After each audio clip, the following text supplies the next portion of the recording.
ಇದಿಷ್ಟೇ ಅಲ್ಲ, ರಮೇಶ್ ಬಂಡಿಸಿದ್ದೇಗೌಡರು ಇನ್ನೂ ಒಂದು ಆರೋಪವನ್ನ ಕೂಡ ಮಾಡ್ತಾರೆ. ಅದು ಕೂಡ ಗಂಭೀರವಾಗಿರುವಂಥ ಆರೋಪ. ಬೆಳವಾಡಿಯಲ್ಲಿ ಕೋಟ್ಯಾಂತರ ಮೌಲ್ಯದ ಜಮೀನು ಅಕ್ರಮ ಮಾಡಿರುವಂಥ ಆರೋಪ ಇದೆ. ಸತ್ತವರ ಹೆಸರಿನಲ್ಲಿ ನೋಟಿಸ್ ಅನ್ನು ನೀಡಿದ್ದಾರೆ ಅಂತ ಶಾಸಕರು ಆರೋಪ ಮಾಡ್ತಾ ಇದ್ದಾರೆ.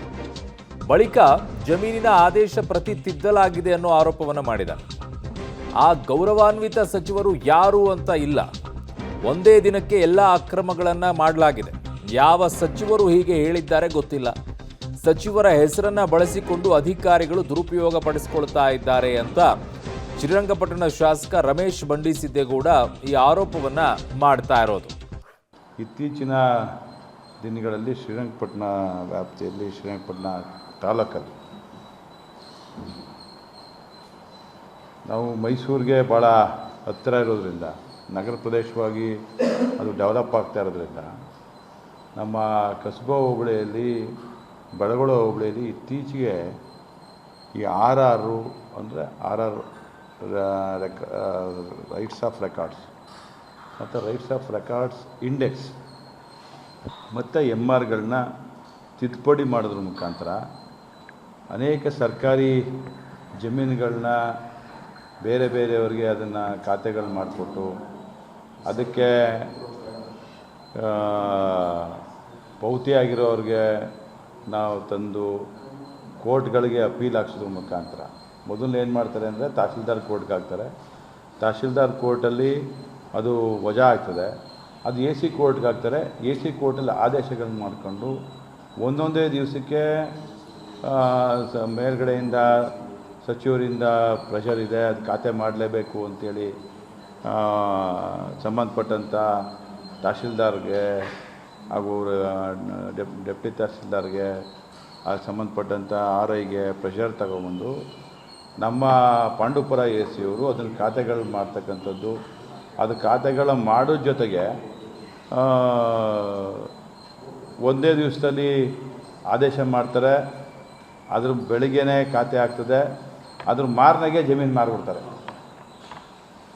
ಜಮೀನು ಮಾಡೋದು ಎಲ್ಲೆಲ್ಲಿ ಶಬ್ದ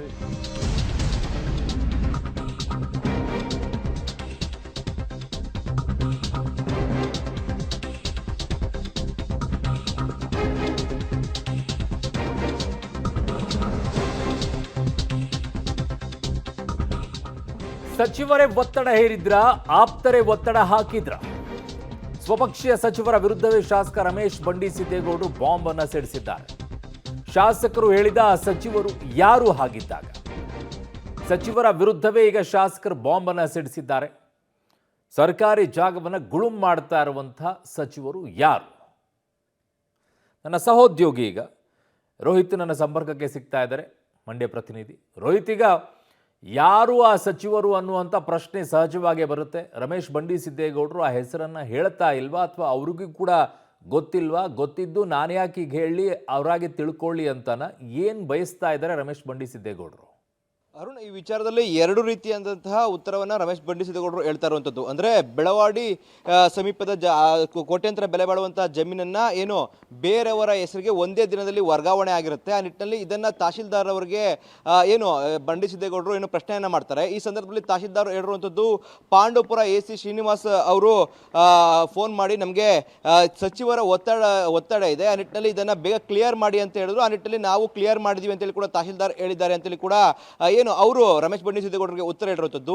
ರಮೇಶ್ ಬಂಡಿಸಿದ್ದೇಗೌಡರು ಹೇಳ್ತಿರುವಂಥದ್ದು, ನನಗೆ ಆ ಸಚಿವರು ಯಾರು ಅಂತ ಗೊತ್ತಿಲ್ಲ, ಆದರೆ ಇವರು ಸಚಿವರ ಹೆಸರು ಹೇಳ್ಕೊಂಡು ದುರುಪಯೋಗ ಪಡಿಸ್ಕೊತಾ ಇದ್ದಾರಾ ಅಥವಾ ಸಚಿವರೇ ಇವರಿಗೆ ಒತ್ತಡ ಹಾಕಿದ್ದಾರೆ ಅನ್ನೋ ಕ್ಲಾರಿಟಿ ಕೂಡ ಅವ್ರಿಗೆ ಇಲ್ಲ. ಈ ಬಗ್ಗೆ ನಾನು ಸೆಷನಲ್ಲಿ ಮಾತಾಡ್ತೀನಿ, ಆ ನಿಟ್ಟಿನಲ್ಲಿ ಪ್ರಶ್ನೆ ಕೂಡ ಕೇಳಿದ್ದೀನಿ. ಆದರೆ ನನ್ನ ಕ್ಷೇತ್ರದ ಅಕ್ರಮಗಳ ಬಗ್ಗೆ ಮಾತನಾಡೋ ನಿಟ್ಟಿನಲ್ಲಿ ನನಗೆ ಅವಕಾಶ ಸದನದಲ್ಲಿ ಸಿಗ್ತಾ ಇಲ್ಲ. ಆ ನಿಟ್ಟಿನಲ್ಲಿ ನಾನು ಮಾಧ್ಯಮದ ಮುಂದೆ ಬಂದಿದ್ದೀನಿ. ಒಂದು ವೇಳೆ ಸದನದಲ್ಲಿ ನನಗೆ ಅವಕಾಶ ಸಿಕ್ಕಂಥ ಸಂದರ್ಭದಲ್ಲಿ ಎಲ್ಲೆಯನ್ನು ಕೂಡ ಎಳೆಯಾಗಿ ಬಿಚ್ಚಿಡ್ತೀನಿ ಅಂತೇಳಿ ಕೂಡ ಅವರು ಹೇಳಿರುವಂಥದ್ದು. ಪಾಂಡುಪುರ AC ಶ್ರೀನಿವಾಸ್ ಅವರ ವಿರುದ್ಧವಾಗಿ ಗಂಭೀರ ಆರೋಪವನ್ನು ಮಾಡಿದ್ದಾರೆ. ಒಂದೇ ದಿನದಲ್ಲಿ ಎಲ್ಲ ಒಂದು ಏನು ಜಮೀನಿನ ಏನು ವ್ಯಾಜ್ಯ ಏನಿತ್ತು ಅದೆಲ್ಲವನ್ನು ಕೂಡ ಕ್ಲಿಯರೆನ್ಸ್ ಮಾಡ್ತಾರೆ. ಜೊತೆಗೆ ಸತ್ತವರ ಹೆಸರಿನಲ್ಲಿ ಏನು ಕೋರ್ಟ್ಗೆ ಅಟೆಂಡ್ ಆಗಬೇಕು ಅನ್ನೋ ಕೂಡ ನೋಟಿಸ್ ಕೊಡ್ತಾರೆ. ಅದು ಒಂದೇ ದಿನದಲ್ಲಿ ಅವತ್ತೇ ಕೇಸ್ ಅಡ್ಮಿಟ್ ಆಗುತ್ತೆ, ಮತ್ತೆ ಅವತ್ತೇ ವಿಚಾರಣೆ ಆಗುತ್ತೆ, ಅವತ್ತೇ ಏನು ಈ ಒಂದು ಕೇಸ್ ಕ್ಲಿಯರೆನ್ಸ್ ಆಗುವಂಥದ್ದು. ಬಳಿಕ ಮಾರನೇ ದಿನ ಏನು ಜಮೀನನ್ನು ರಿಜಿಸ್ಟ್ರೇಷನ್ ಕೂಡ ಮಾಡುವಂಥ ಕೆಲಸಗಳು ಕೂಡ ಆಗಿದೆ.